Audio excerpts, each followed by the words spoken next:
Welcome to The Explainer, where we turn really complex topics into visual journeys that are clear and hopefully pretty engaging. So today, we're diving into a really fascinating paradox that's right at the heart of Hindu iconography, the god Shiva. I mean, he's this wild, ash-smeared ascetic, right? But then he's also a totally devoted husband.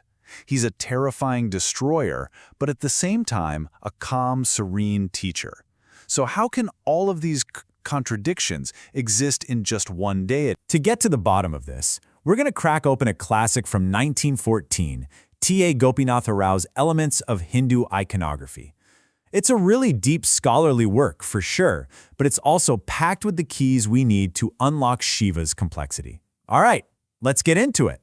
Okay, so first up, let's start with Shiva's most famous symbol, and it's probably his most misunderstood one too. Now you've probably seen this, the linga. It's the central object you'll find in most Shiva temples. It's what we call an aniconic symbol, which basically just means it's representational. It's not a literal picture of the god. But what does it actually represent? Well, its origins are a hot topic for discussion, to say the least. Rao, writing way back in 1914, he doesn't shy away from this at all. He goes right at the symbol's origins. He argues, and he backs it up with ancient texts like the Rig Veda, that the earliest worship of the linga was, well, explicitly phallic. It was a reverence for the male creative force, even called Shishnadeva back then. And it's not just texts. We have actual physical proof. Ancient sculptures like the Gudimalam linga, dated to as early as the 1st century BC, really leave no room for doubt. As Rao describes it, it is carved with an exact likeness to the human phallus, confirming its origins in a very literal, very physical representation. But, and this is a big but, the story gets way more complex.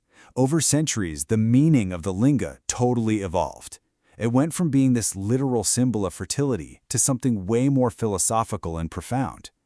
The linga started to symbolize Purusha. That's like the absolute passive consciousness. And its base, the yoni, came to represent Prakriti, the active, creative energy. So together, their union symbolizes the source of, well, everything. Okay, so let's shift from the symbol to the god himself and see how this idea of duality plays out. We're going to explore Shiva's famous dual nature. The ancient Shaivite scriptures, the Agamas, they actually split Shiva's forms into two totally opposite groups. On one side, you've got the Ugra, or terrific forms. Think the destroyer, the wild ascetic. Then on the other side, you have the Somya, or pacific forms, the serene teacher, the one who gives blessings. And man, this brilliantly illustrates the tension this whole paradox created. This quote, it's from a story where his own father-in-law, Daksha, is just laying into him. It shows how Shiva's unconventional side was a huge source of conflict. He's called a Shiva, which means inauspicious, literally the opposite of his own name, all because of his wild behavior and hanging out in cremation ground. And yet, that's only half the story, right? This same untamed, world-rejecting ascetic is also seen as the ideal family man. He's the devoted husband to his consort, Parvati, a loving father to his sons, Ganesha and Skanda. It's a total flip side. This divine contradiction finds its most beautiful and literal expression in the form of Ardhanarishvara, the Lord who is half woman. I mean, look at this. A single body brings together both Shiva and Parvati. The right side is all male, matted hair, tiger skin. The left side is all female, an ornate crown, fine silk, and a feminine form. It's a perfect visual of the universe's male and female principles in one single being. So this whole synthesis of roles, creator and destroyer, ascetic and lover, it all comes together in Shiva's most dynamic and, I think, most profound form, Nataraja, the lord of the dance. Now, what's so crucial to get here is that this isn't just a dance for art's sake. It's a huge metaphor for the 5 cosmic jobs of the universe. The drum he holds, that's creating the beat of creation. The open hand says don't be afraid, it preserves. The fire, that destroys. The foot planted on the demon, that represents the illusion that kind of hides the truth from us. And that lifted foot, that offers release, salvation. It's the entire universe, all its functions, in one single elegant pose.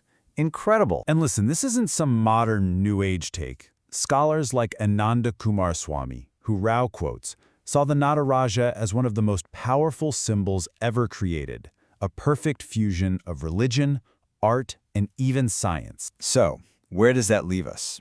How do we solve that paradox we started with, the wild destroyer and the peaceful yogi?